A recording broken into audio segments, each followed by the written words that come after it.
why Jesus came into this world. ಯಾಕೆ ಯೇಸು ಕ್ರಿಸ್ತನು ಈ ಲೋಕಕ್ಕೆ ಬಂದನು, And how important it is to keep him as the center, as the reason for this season. ಈ ಕಾಲದಲ್ಲಿ ಆತನನ್ನ ಮಧ್ಯಸ್ಥನಾಗಿ ಇಟ್ಟು ಯಾವ ರೀತಿಯಾಗಿ ನಾವು ಕಾರ್ಯ ಮಾಡಬೇಕೆಂಬುದಾಗಿ. Last week I spoke to you about how Mary's obedience to God, Mary's yes to God, brought forth Jesus into this world. ಕಳೆದ ಸಂಚಿಕೆಗಳಲ್ಲಿ ಮರಿಯಳ ವಿಧೇಯತ್ವವು, ಮರಿಯಳು ದೇವರಿಗೆ ಸರಿ ಎಂಬುದಾಗಿ ತನ್ನ ಒಪ್ಪಿಸುವ ನಿಮಿತ್ತವಾಗಿ ಯೇಸು ಕ್ರಿಸ್ತನು ಯಾವ ರೀತಿಯಾಗಿ ಬರಲಿಕ್ಕೆ ಸಹಾಯವಾಯಿತು ಎಂಬುದಾಗಿ ನೋಡಿದೆವು. If needed, God could have just made Jesus appear.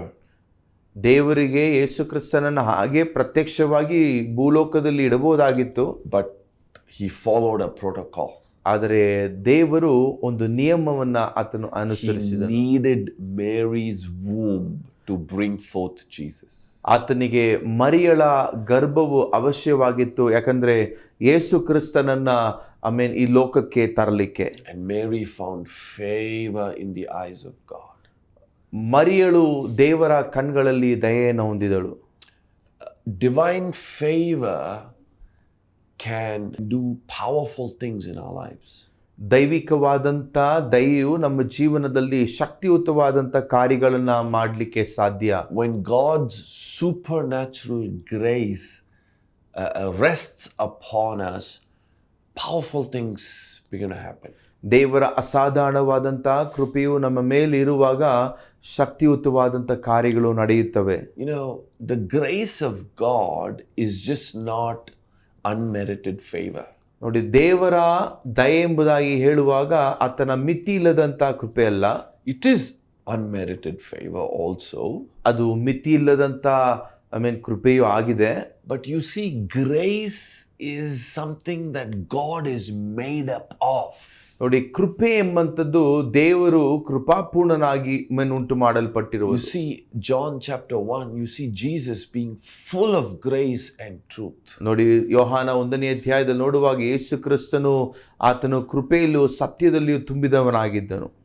And when the spirit of grace rests upon us, ಈ ಕೃಪೆಯು ನಮ್ಮ ಮೇಲೆ ಅದು ಆವರಿಸಿಕೊಳ್ಳುವಾಗ, we become wombs that bring forth God's purposes into this world.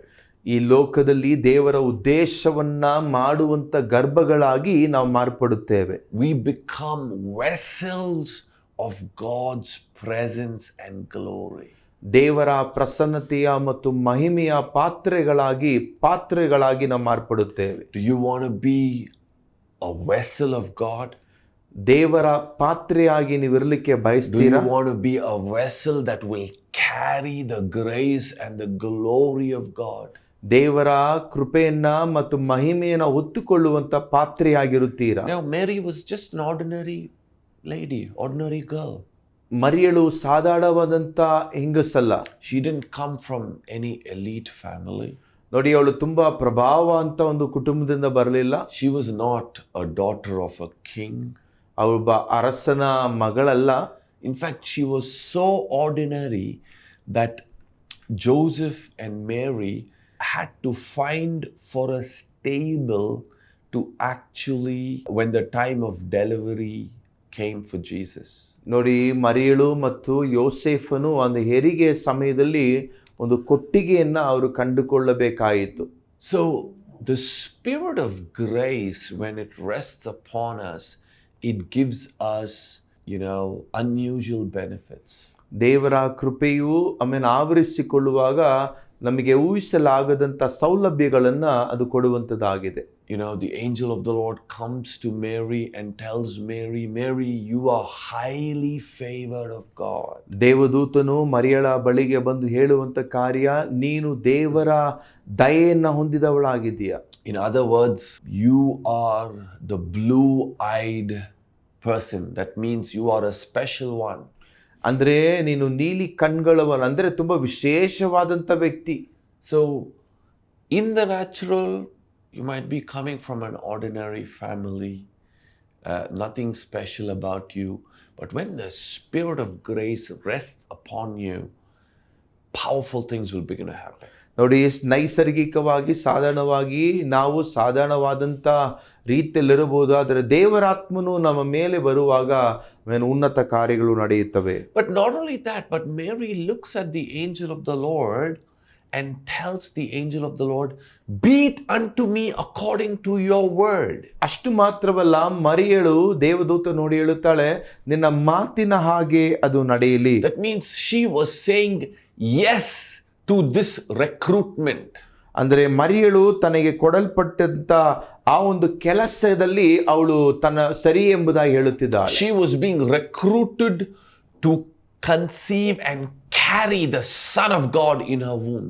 ಅವಳು ತನ್ನ ಗರ್ಭದಲ್ಲಿ ದೇವಕುಮಾರನನ್ನ ಹೊತ್ತುಕೊಳ್ಳುವುದಕ್ಕಾಗಿ ಆ ಕೆಲಸ ಅವಳು ಕೊಡಲ್ಪಟ್ಟಿದ್ದು. She was being recruited to lend her womb to God. ತನ್ನ ಗರ್ಭವನ್ನ ದೇವರಿಗಾಗಿ ಕೊಡ್ಲಿಕ್ಕಾಗಿ ಅವಳು ಗುರುತಿಸಲ್ಪಟ್ಟಳು. It was divine favor. ದೈವಿಕವಾದಂಥ ದಯೆ. And she obeyed the word of the Lord that came to her. ಅವಳಿಗೆ ಬಂದಂತ ದೇವರ ವಾಕ್ಯಕ್ಕೆ ಅವಳು ವಿಧೇಯಳಾದಳು. A lot of times divine favor is activated in our life when we walk in obedience to God's word.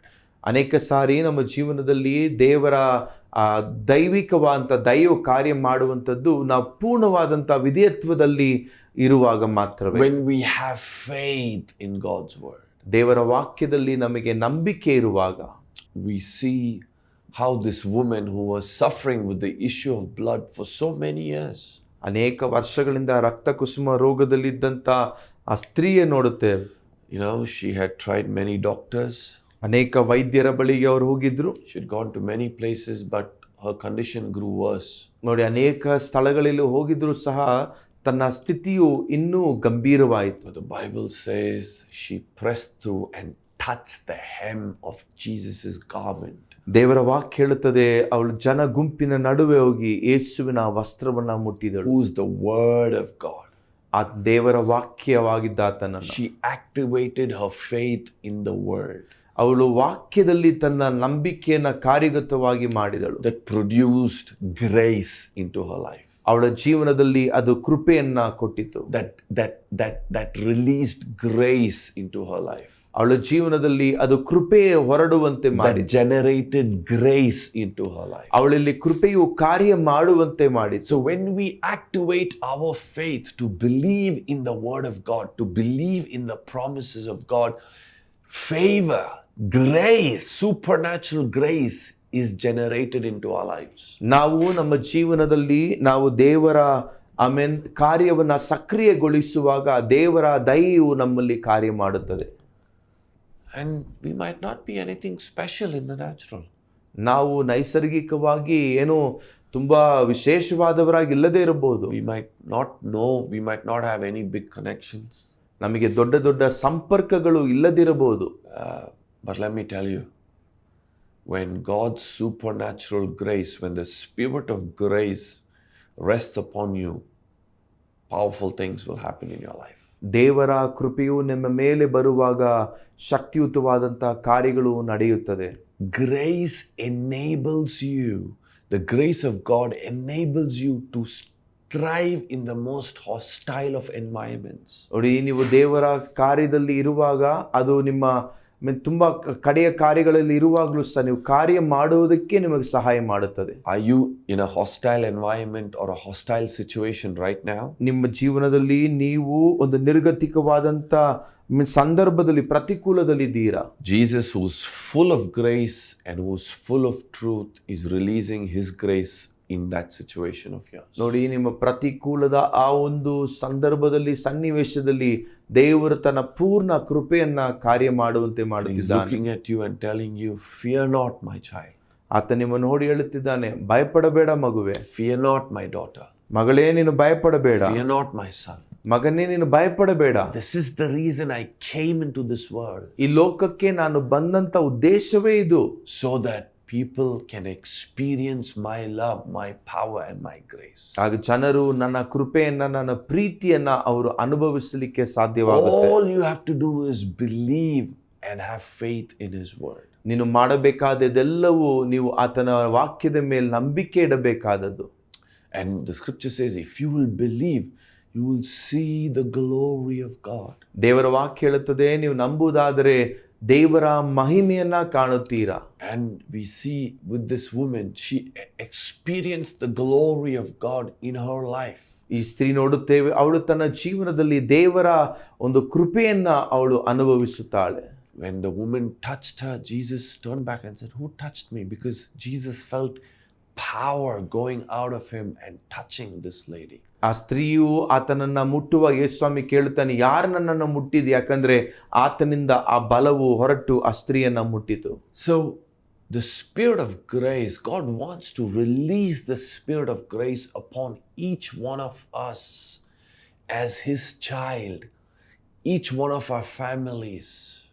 ದೇವರು ತನ್ನ ಕೃಪೆಯನ್ನ ನಮ್ಮ ಪ್ರತಿಯೊಬ್ಬರ ಮೇಲೂ, ನಮ್ಮ ಕುಟುಂಬಗಳ ಮೇಲೆಯೂ ಆತನ ಕೃಪೆಯನ್ನು ಕೊಡ್ಲಿಕ್ಕೆ ಬಯಸ್ತಾನೆ. You know, as much as today can be a day where the world is celebrating Christmas, ಈ ಕಾಲದಲ್ಲಿ ಲೋಕವು ಕ್ರಿಸ್ಮಸ್ ಅನ್ನು ಆಚರಣೆ ಮಾಡುತ್ತಿರಬಹುದು.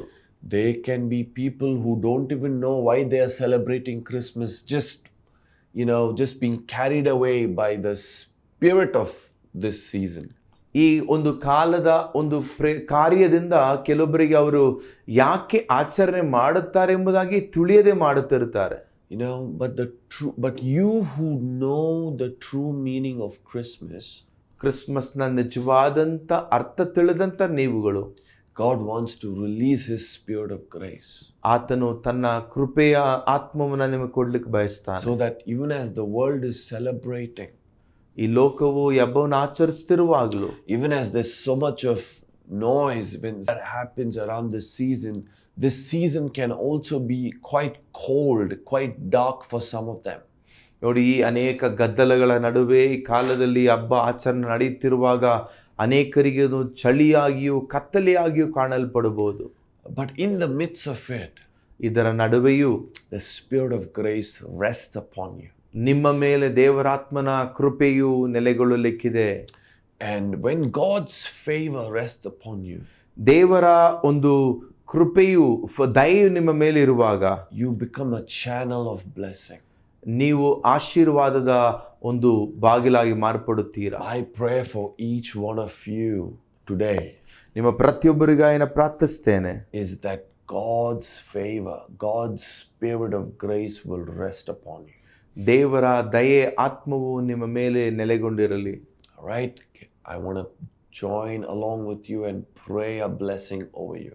ನಾನು ನಿಮ್ಮೊಟ್ಟಿಗೆ ಸೇರಿ ನಾನು ನಿಮ್ಮೊಟ್ಟಿಗೆ ಪ್ರಾರ್ಥಿಸಲಿಕ್ಕೆ ಬಯಸ್ತೇನೆ. Loving Heavenly Father, ಪ್ರಿಯ ಪರಲೋಕ ತಂದೆಯೇ, I thank you for this evening. ಈ ಸಂಜೆಗಾಗಿ ನನಗೆ ವಂದನೆಗಳು. Lord, I thank you that Christmas is a story, a reminder of how Mary's yes unto you, Lord, brought forth the Son of God into this world.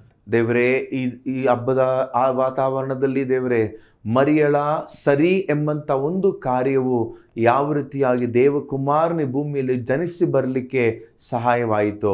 Lord, we want to give our full 100% surrender to you. ದೇವರೇ, ನಮ್ಮ ಸಂಪೂರ್ಣವಾದಂತ ಸಮರ್ಪಣೆಯನ್ನು ನಿನಗೆ ಕೊಡ್ಲಿಕ್ಕೆ ಬಯಸ್ತೇವೆ. So that Lord, you will birth forth your purposes in and through us. ಆಗ ನೀನು ನಿನ್ನ ಒಂದು ಕಾರ್ಯಗಳನ್ನ ನಮ್ಮ ಮುಖಾಂತರವಾಗಿ ನೀನು ಮಾಡುತ್ತೀಯ. Lord, I pray for divine favor to rest upon your people right now. ದೇವರೇ, ನಿನ್ನ ಮಕ್ಕಳ ಮೇಲೆ ನಿನ್ನ ದೈವಿಕವಾದಂತ ದಯೆ ಇರಬೇಕಾಗಿ ನಾವು ಪ್ರಾರ್ಥಿಸ್ತೇನೆ. I pray for your spirit of grace. ನಿನ್ನ ಕೃಪಾ ಆತ್ಮವು ನೆಲೆಗೊಳ್ಳಲಿಕ್ಕೆ ಪ್ರಾರ್ಥಿಸ್ತೇನೆ. Lord, I pray for families who need provision right now. ದೇವರೇ, ಅಗತ್ಯಗಳ ಒಟ್ಟಿಗೆ ಇರುವಂತ ಕುಟುಂಬಗಳ ಅಗತ್ಯಗಳನ್ನ ಸಂಧಿಸಿ. I pray for families who need healing in their bodies. ಅವರ ಶರೀರಗಳಲ್ಲಿ ಆರೋಗ್ಯ ಸ್ವಸ್ಥತೆ ಕೇಳುವವರಿಗೆ ಕೊಡು ಸ್ವಾಮಿ. Lord, I pray for families who need a touch from you. ನಿನ್ನ ಬಳಿಯಿಂದ ಒಂದು ಸ್ಪರ್ಶ ಬೇಕೆನ್ನುವ ಕತ್ತನೆ I ಉಂಟಾಗಲಿ. pray for your spirit of grace to rest upon them. ನಿನ್ನ ಕೃಪೆಯ ಆತ್ಮವು ಅವರ ಮೇಲೆ ನೆಲೆಗೊಂಡಿರಲಿ. Touch each and every single one of them, Lord. ಕರ್ತನೇ, ಪ್ರತಿಯೊಬ್ಬ ವೈಯಕ್ತಿಕ ವ್ಯಕ್ತಿಯನ್ನು ಮುಟ್ಟು ಸ್ವಾಮಿ. We thank you, Lord. ನನಗೆ ವಂದನೆ ಸ್ವಾಮಿ. Help us to have a joyous time ದೇವರೇ, ಒಂದು ಸಂತೋಷಕರವಾದಂತ ಸಮಯ ನಮಗಿರಲಿ. with our families, ನಮ್ಮ ಕುಟುಂಬಗಳೊಟ್ಟಿಗೆ, with our congregation, ನಮ್ಮ ಸಭಿಕರೊಟ್ಟಿಗೆ, with our loved ones. ನಮ್ಮ ಪ್ರೀತಿ ಪಾತ್ರರೊಟ್ಟಿಗೆ. Help us to rejoice in what you have done for us. ನೀನು ಮಾಡಿರುವಂತ ಕಾರ್ಯಗಳಲ್ಲಿ ನಾವು ಸಂತೋಷಿಸಲಿಕ್ಕೆ ಸಹಾಯ ಮಾಡಿ. In the name of the Lord. ಕರ್ತನಾದ ಯೇಸು ನಾಮದಲ್ಲಿ. Thank you, Father. ವಂದನೆ ಸ್ವಾಮಿ. You know, I want to take this time and the opportunity also to introduce people who don't know Jesus to Him. ಈ ಸಮಯದಲ್ಲಿ ಕರ್ತನನ್ನ ತಿಳಿಯದವರಿಗೆ ಪರಿಚಯ ಪಡಿಸಲಿಕ್ಕೆ ನಾನು ಬಯಸ್ತೇನೆ. You know, Jesus came into this world 2000 years ago. ಯೇಸು ಕ್ರಿಸ್ತನು 2000 ವರ್ಷಗಳ ಹಿಂದೆ ಈ ಭೂಮಿಗೆ ಬಂದನು. In the form of man. ಮನುಷ್ಯನ ಅವತಾರವನ್ನು ತಾಳಿ. He lived a sinless, blameless life.